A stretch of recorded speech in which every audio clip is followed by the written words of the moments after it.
ओम शांति। 10 जनवरी 2025 सुनते हैं आज की साकार मुरली। आज शिव बाबा बोले, मीठे बच्चे, मीठे बच्चे, बाप तुम्हें ज्ञान योग की खुराक खिलाकर जबरदस्त खातिरी करते हैं, तो सदैव खुश मौज में रहो और श्रीमत अनुसार सबकी खातिरी करते चलो। क्या कहा बाबा ने कि बच्चे, बाप तुम्हें ज्ञान और योग की खुराक खिलाकर जबरदस्त खातिरी करते हैं, तो सदैव खुश मौज में रहो और श्रीमत अनुसार सबकी खातिरी करते चलो। आज बाबा ने प्रश्न में पूछा, इस संगम युग पर आपके पास सबसे अमूल्य चीज कौन सी है जिसकी संभाल करनी है? इस संगम युग पर आपके पास सबसे अमूल्य चीज कौन सी है जिसकी संभाल करनी है? उत्तर है, इस सर्वोत्तम ब्राह्मण कुल में आपकी यह जीवन बहुत अमूल्य है, इसीलिए शरीर की संभाल जरूर करनी है। ऐसा नहीं यह तो मिट्टी का पुतला है, कहाँ यह खलास हो जाए। नहीं, इनको जीते रखना है, इनको जीते रखना है। कोई बीमार होते हैं तो उनसे तंग नहीं होना चाहिए। उनको बोलो, तुम शिव बाबा को याद करो। जितना याद करेंगे उतना पाप कटते जाएंगे। उनकी सर्विस करनी चाहिए, जीता रहे, शिव बाबा को याद करता रहे, है ना। इसलिए व्यर्थ संकल्प नहीं करो।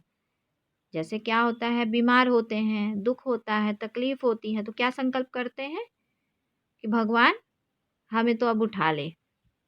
तो बाबा ने क्या कहा कि बच्चे, इसी शरीर से तो तुमको पूरा जीवन जीना है ना। ये अमूल्य जीवन है, ब्राह्मण जीवन। भाई कब तक रहेंगे? जब तक हम संपूर्ण ना बन जाएं, पूरी तरीके से हमारी पढ़ाई कंप्लीट ना हो जाए, हम अपने लक्ष्य को नहीं पाले, तब तक हमें व्यर्थ संकल्प नहीं चलाने। क्योंकि हिसाब किताब तो आएंगे ही, अंत तक आएंगे, लेकिन संकल्प व्यर्थ करना भी तो गलत है ना।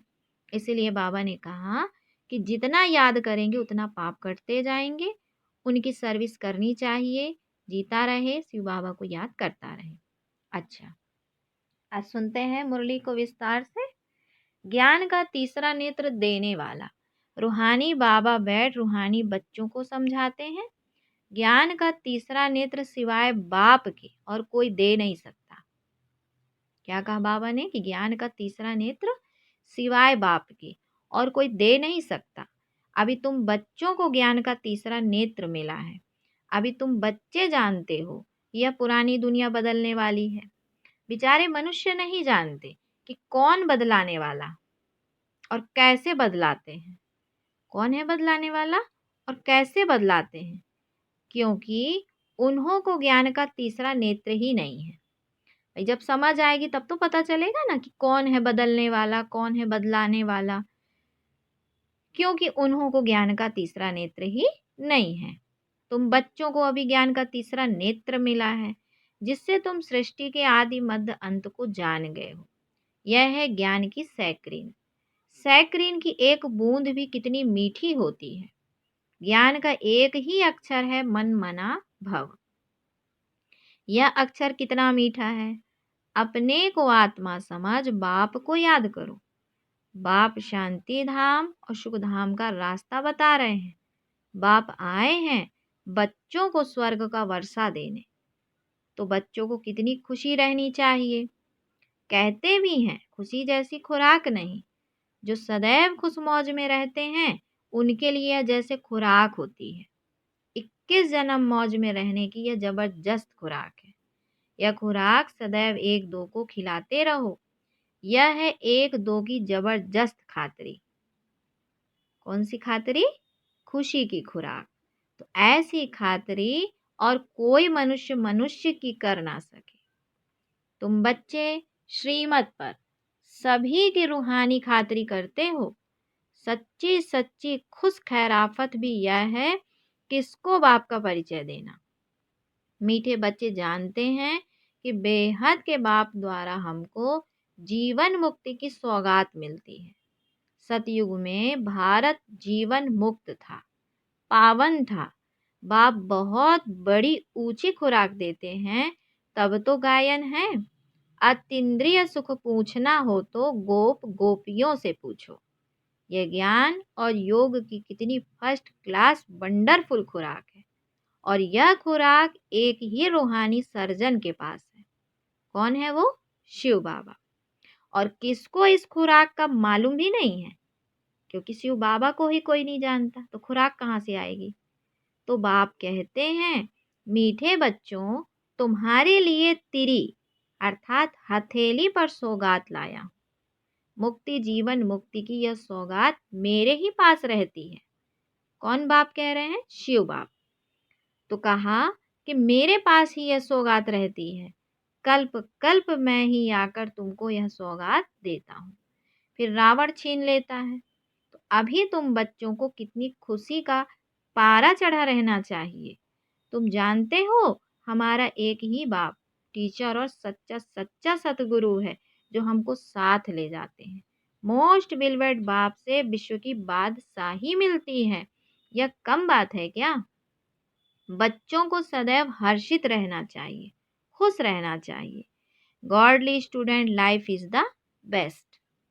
जो भगवान के साथ हमारी जो जीवन है, ये पढ़ाई वाली स्टूडेंट लाइफ कितनी सुंदर है। यह अभी का ही गायन है ना।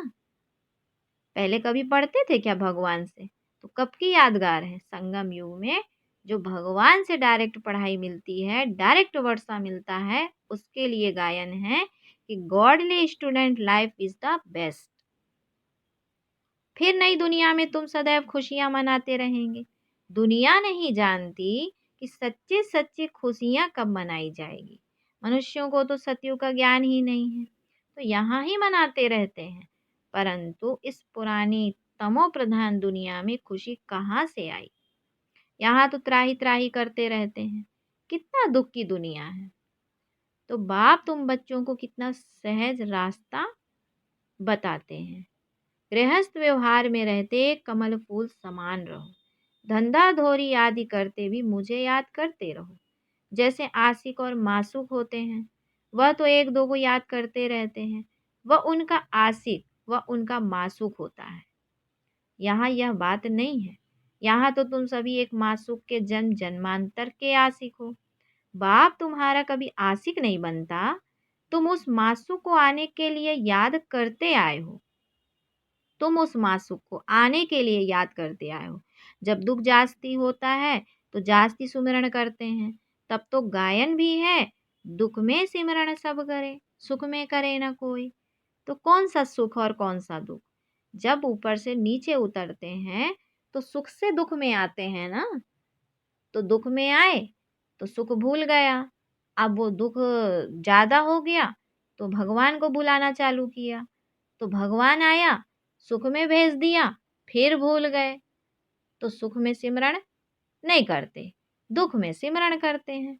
तो वो उस समय का गायन हो गया। इस समय जैसे बाप सर्वशक्तिवान है, दिन प्रतिदिन माया भी सर्वशक्तिवान है, तमो प्रधान होती जाती है। इसीलिए अब बाप कहते हैं, मीठे बच्चे, देही अभिमानी बनो, अपने को आत्मा समझ मुझ बाप को याद करो, और साथ साथ दैविक गुण भी धारण करो। तुम ऐसे लक्ष्मी नारायण बन जाएंगे। इस पढ़ाई में मुख्य बात है ही याद की। ऊंचे ते ऊंच बाप को बहुत प्यार स्नेह से याद करना चाहिए। वह ऊंचे ते ऊंच बाप ही नई दुनिया स्थापन करने वाला है। तो बाप कहते हैं, मैं आया हूँ तुम बच्चों को विश्व का मालिक बनाने। इसीलिए अब मुझे याद करो तो तुम्हारे अनेक जन्मों के पाप कट जाएंगे। पतित पावन बाप कहते हैं, तुम बहुत पतित बन गए हो, इसीलिए अब मुझे याद करो तो तुम पावन बन और पावन दुनिया का मालिक बन जाएंगे। पतित पावन बाप को ही बुलाते हैं ना। अब बाप आए हैं तो जरूर पावन बनना पड़े। बाप दुख हरता सुख करता है। बरोबर सतयुग में पावन दुनिया थी तो सभी सुखी थे। अब बाप फिर से कहते हैं, बच्चे शांति धाम और सुख धाम को याद करते रहो। अभी है संगम युग। खिवैया तुमको इस पार से उस पार ले जाते हैं। नैया कोई एक नहीं, सारी दुनिया जैसे एक बड़ा जहाज है, उसको पार ले जाते हैं। सारी दुनिया जैसे कि एक बड़ा जहाज है, उसको पार ले जाते। कहाँ ले जाते हैं? नई दुनिया में। तो कहा कि तुम मीठे बच्चों को इतनी खुशी होनी चाहिए, तुम्हारे लिए तो सदैव खुशी ही खुशी है। बेहद का बाप हमको पढ़ा रहे हैं। वाह, यह तो कभी न सुना न पढ़ा। भगवानुवाच, मैं तुम रूहानी बच्चों को राजयोग सिखला रहा हूँ, तो पूरी रीति सीखना चाहिए, धारणा करनी चाहिए, पूरी रीति पढ़ना चाहिए। पढ़ाई में नंबरवार तो सदैव होते ही हैं। अपने को देखना चाहिए, मैं उत्तम हूँ, मध्यम हूँ व कनिष्ठ हूँ। बाप कहते हैं अपने को देखो, मैं उच्च पद पाने लायक हूँ, रूहानी सर्विस करता हूँ। क्योंकि बाप कहते हैं बच्चे सर्विस एबुल बनो, फॉलो करो। मैं आया ही हूँ सर्विस के लिए, रोज सर्विस करता हूँ। इसीलिए ही तो यह रथ लिया है। क्यों लिया है? सर्विस के लिए। इनका रथ बीमार पड़ जाता है तो मैं इनमें बैठ मुरली लिखता हूँ। मुख से तो बोल नहीं सकते, तो मैं लिख देता हूँ, ताकि बच्चों के लिए मुरली मिस ना हो। तो मैं भी सर्विस पर हूँ ना। यह है रूहानी सर्विस। तो तुम बच्चे भी बाप की सर्विस में लग जाओ। On guard fatherly service. जो अच्छा पुरुषार्थ करते हैं, अच्छी सर्विस करते हैं, उनको महावीर कहा जाता है। देखा जाता है कौन महावीर है? जो बाबा के डायरेक्शन पर चलते हैं। बाप का फरमान है, अपने को आत्मा समझ, भाई भाई देखो, इस शरीर को भूल जाओ। बाबा भी शरीर को नहीं देखते हैं। बाप कहते हैं मैं आत्माओं को देखता हूँ। बाकी यह तो ज्ञान है कि आत्मा शरीर बिगर बोल नहीं सकती। मैं भी इस शरीर में आया हूँ, लोन लिया हुआ है। शरीर के साथ ही आत्मा पढ़ सकती है। बाबा की बैठक यहाँ भ्रकुटी में है। यह है अकाल तख्त। आत्मा काल मूर्त है। आत्मा कब छोटी बड़ी नहीं होती है, शरीर छोटा बड़ा होता है। तो जो भी आत्माएं हैं उन सभी का तख्त यह भ्रकुटी है। शरीर तो सभी के भिन्न भिन्न होते हैं। किसका अकाल तख्त पुरुष का है, किसका अकाल तख्त स्त्री का है, किसका अकाल तख्त बच्चे का है। तो बाबा बैठ बच्चों को रूहानी ड्रिल सिखलाते हैं। जब कोई से बात करो तो पहले अपने को आत्मा समझो। हम आत्मा फलाने भाई से बात करते हैं। बाप का पैगाम देते हैं कि शिव बाबा को याद करो। याद से ही जंग उतरनी है। सोने में जब अलाय पड़ती है तो सोने की वैल्यू ही कम हो जाती है। तुम आत्माओं में जंग पड़ने से तुम वैल्यू लेस हो गए हो। अब फिर पावन बनना है। तुम आत्माओं को अब ज्ञान का तीसरा नेत्र मिला है। उस नेत्र से अपने भाइयों को देखो। भाई भाई को देखने से कर्मेंद्रियां चंचल नहीं होंगी। देह को देखते हैं तो चंचल होती हैं, और आत्मा भाई को देखते हैं तो कर्मेंद्रियां चंचल नहीं होंगी। राज्य भाग्य लेना है, विश्व का मालिक बनना है, तो यह मेहनत करो। भाई भाई समझ सभी को ज्ञान दो, तो फिर यह आदत पक्की हो जाएगी। क्या कहा बाबा ने कि जब ऐसा पुरुषार्थ करेंगे तो आदत पक्की हो जाएगी। सच्चे सच्चे ब्रदर्स तुम सभी हो। बाप भी ऊपर से आए हैं, तुम भी आए हो। बाप बच्चों सहित सर्विस कर रहे हैं। सर्विस करने की बाप हिम्मत देते हैं। हिम्मते बच्चे मत दे बाप। तो यह प्रैक्टिस करनी है। मैं आत्मा भाई को पढ़ाता हूँ। आत्मा पढ़ती है ना, इसको स्पिरिचुअल नॉलेज कहा जाता है, जो रूहानी बाप से ही मिलती है। संगम पर ही बाप आकर यह नॉलेज देते हैं कि अपने को आत्मा समझो। तुम नंगे आए थे, फिर यह शरीर धारण कर तुमने 84 जन्मों का पार्ट बजाया है। अब फिर वापस चलना है। इसीलिए अपने को आत्मा समझ, भाई भाई की दृष्टि से देखना है। यह मेहनत करनी है, अपनी मेहनत करनी है। दूसरे में हमारा क्या जाता है? चैरिटी बिगेन्स एट होम, अर्थात पहले खुद को आत्मा समझ, फिर भाइयों को समझाओ। अपने घर से शुरुआत करो, अपनी आत्मा को पहले कल्याण करो। चैरिटी बिगिंस एट होम, अर्थात अपने घर, अपनी आत्मा से शुरुआत करो। फिर जो घर में भाती बैठे हैं आत्मा भाई, उसका कल्याण करो। तो अच्छी रीति तीर लगेगा। यह जौहर भरना है, मेहनत करेंगे तभी उच्च पद पाएंगे। इसमें कुछ सहन भी करना पड़ता है। जब कोई उल्टी सुल्टी बातें बोले ना, तो तुम चुप रहो, क्योंकि वो तो देह अभिमानवश है, अज्ञानतावश है, तो वो तो बोलेगा ही। लेकिन आपको क्या श्रीमत दे रहा है बाबा कि कोई उल्टी सुल्टी बातें बोले ना, तो तुम चुप रहो। तुम चुप रहेंगे ना, तो फिर दूसरा क्या करेगा? ताली दो हाथ से बजती है। एक ने मुख की ताली बजाई, दूसरा चुप कर दे, तो वहाँ पे ही चुप हो जाएंगे। ताली से ताली बजने से आवाज हो जाता है। बच्चों को एक दो का कल्याण करना है, तो क्या करेंगे? शांति। तो कहा कि बच्चों को एक दो का कल्याण करना है, तो बाप समझाते, बच्चे सदैव खुशी में रहना चाहते हो तो मन मना भाव, मन मना भाव रहेंगे तो क्रोध नहीं आएगा। किसी की भी बात को चुपचाप सह लेंगे और अपनी अपने बाबा की याद की शक्ति से उस आत्मा का कल्याण भी कर सकेंगे। अपने को आत्मा समझ बाबा को याद करो, भाइयों आत्माओं तरफ देखो। तो बच्चों को रूहानी यात्रा पर रहने की आदत डालनी है। तुम्हारे ही फायदे की बात है, बाप की शिक्षा भाइयों को देनी है। बाबा कहते हैं मैं तुम आत्माओं को ज्ञान दे रहा हूँ, आत्मा को ही देखता हूँ। मनुष्य मनुष्य से बात करेंगे तो उनके मुंह को देखेंगे क्या? तुम आत्मा से बात करते हो तो आत्मा को ही देखना है। फल शरीर द्वारा ज्ञान देते तो हो, परंतु इसमें शरीर का भान तोड़ना होता है। ज्ञान किसको दे रहे हैं? आत्मा को ही तो दे रहे हैं ना, लेकिन शरीर तो सामने दिखता है। तो बाबा ने कहा उसको देखते हुए भी नहीं देखो, इसलिए कहा शरीर का भान तोड़ना होता है।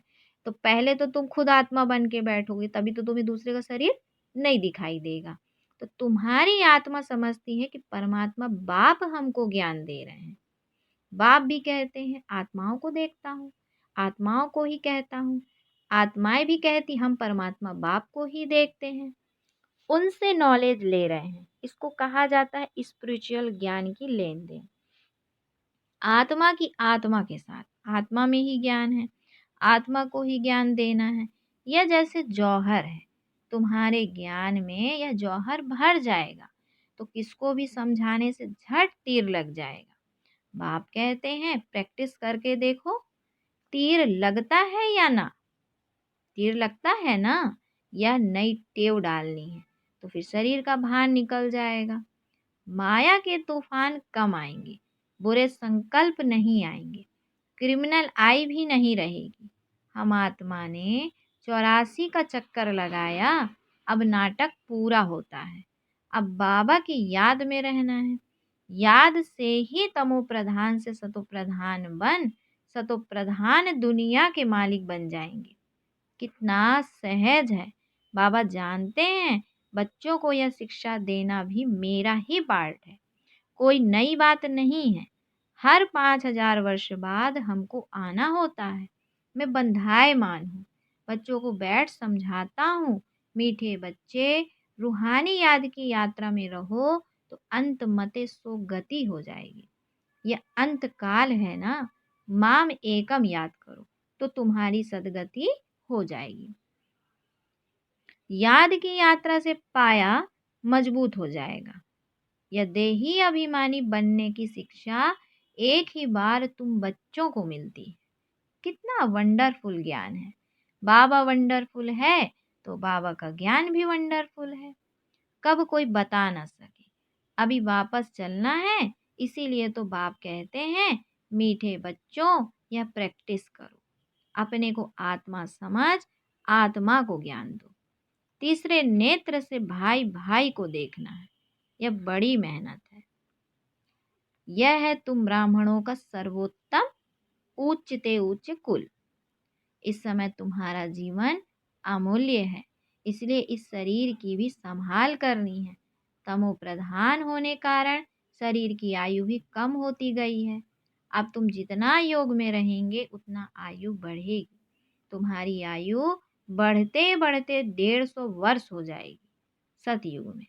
इसीलिए शरीर की भी संभाल करनी है। ऐसा नहीं यह तो मिट्टी का पुतला है, कहाँ यह खलास हो जाए। नहीं, इनको जीते रखना है। इनको जीते रखना है। यह अमूल्य जीवन है ना। कोई बीमार होते हैं तो उनसे तंग नहीं होना चाहिए। उनको भी बोलो शिव बाबा को याद करो। जितना याद करेंगे उतना उनके पाप कटते जाएंगे। उनकी सर्विस करनी चाहिए।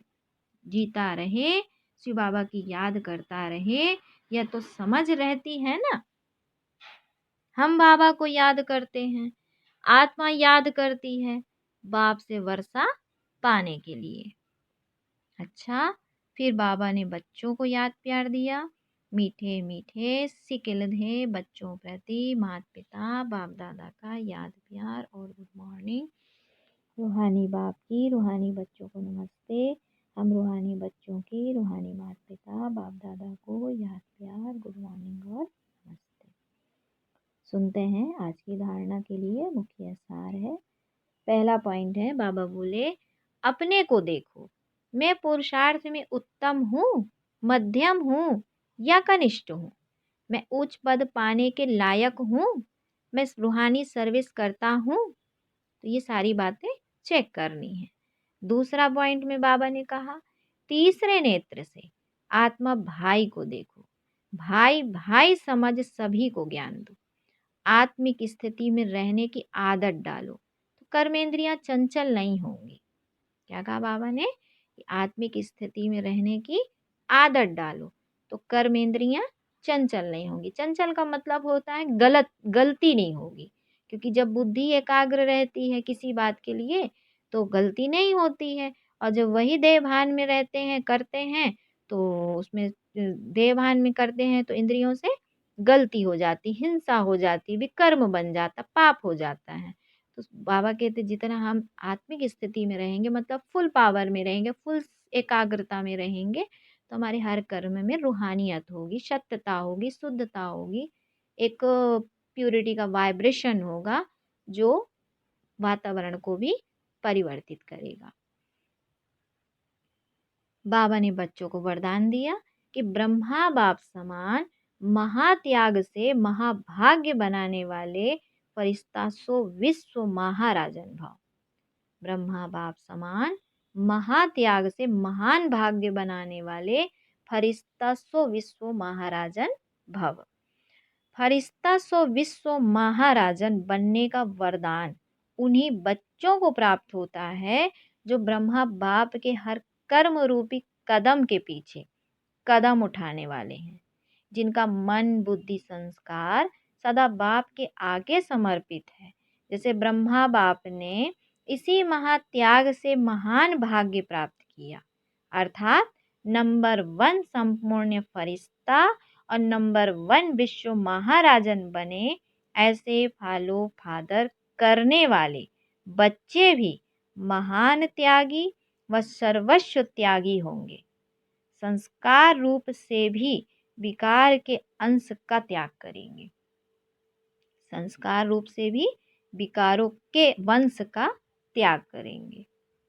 आज बाबा ने स्लोगन में कहा कि अभी सब आधार टूटने हैं, इसीलिए एक बाप को अपना आधार बनाओ। अभी सब आधार टूटने हैं, इसीलिए एक बाप को अपना आधार बनाओ। क्योंकि पेपर होगा ना तो पेपर में माया किस चीज का पेपर लेगी? नष्टो मोहा स्मृतिर्लब्धा। तो नष्टो मोहा का मतलब जब किसी भी चीज से मोह ही नहीं होगा तो सहज पार हो जाएंगे। और अगर बुद्धि कहीं अटकी होगी तो लटक जाएंगे। आधार है ना, आधार टूटेगा तो जब आधार टूटेगा तो आप भी टूटोगे। इसलिए बाबा ने कहा किसी को पकड़ के नहीं चलो, माना बाबा को पकड़ के चलो।